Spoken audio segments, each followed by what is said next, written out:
Welcome to the Explainer. We're always told that our mindset is the key to success.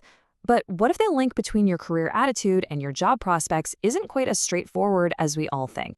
Most of us just assume that having a modern, forward-thinking approach to our careers directly leads to more opportunities. The more open and mobile you are, the more employable you become. Sounds pretty simple, right? Well, it turns out that this simple, intuitive belief is exactly what a 2024 study in the Journal of Career Development decided to put to the test.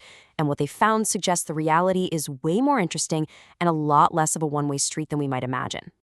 Okay, so let's get into it. We're going to start by tackling this myth that it's all just a simple cause and effect relationship. And it all begins with a concept they call boundaryless career orientation. So that's the fancy term for this modern career attitude, basically wanting a career that isn't just tied down to one company for life. But here's the kicker. The researchers found this isn't just one single mindset. It actually breaks down into two very different profiles. So this really begs the question, right? Which side of this boundaryless coin are you on? Are you more of an explorer or are you a nomad? And this is where the difference gets really clear. The explorer, well, they have a psychological drive. They get energized by new ideas, by building networks. The nomad, on the other hand, has more of a physical drive. They're focused on literally moving to a new company.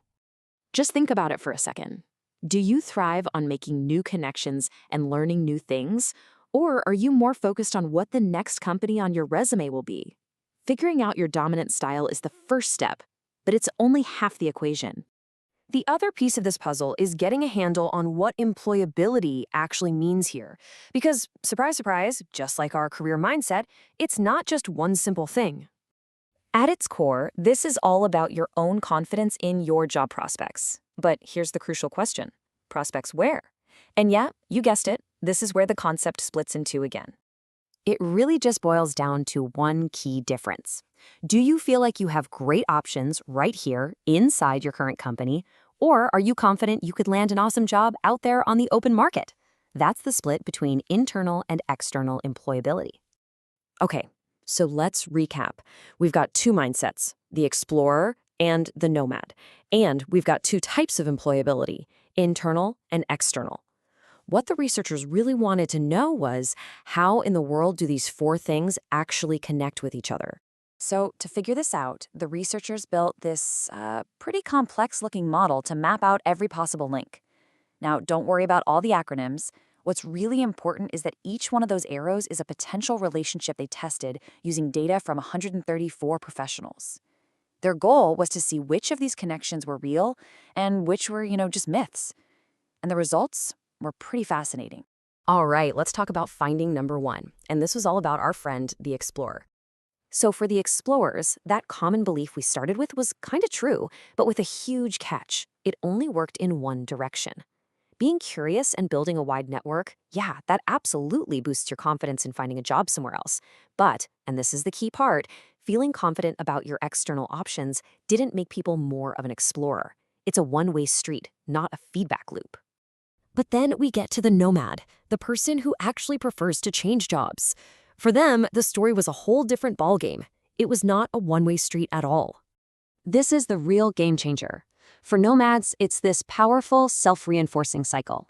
Think of it like this. The more you want to leave, the more you believe you can leave. And then, the more you believe you can leave, the more you want to leave.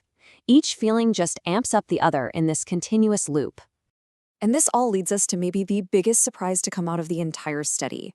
After testing every single one of those arrows, there was one connection that was just completely missing. You heard that right. It didn't matter if you were an explorer or a nomad. Neither mindset had any statistical impact on how employable you felt inside your current company. It seems that these modern career mindsets are geared exclusively toward looking outward for that next opportunity. Okay, so this is all really interesting, but what do you actually do with this information? Let's translate these findings into a practical framework, whether you're managing your own career or you're leading a team. Look, if you're an employee, the big takeaway is to know your style. And if you find you're a nomad, you got to be aware of that feedback loop you might be in. And for managers, this is a huge, huge light bulb moment for retention. If you want to keep your boundaryless thinkers, you have to make the internal opportunities just as exciting as the external ones. Ultimately, what the study shows is that our career attitudes and our perceived options are in a constant dance, especially for those with a nomad profile. One doesn't just cause the other, they influence and reinforce each other over time. By understanding these hidden one-way streets and feedback loops, you can be so much more intentional about the direction your career takes next. What you thought was a simple path might just be part of a much more dynamic system. So the real question is, how are you going to steer yours?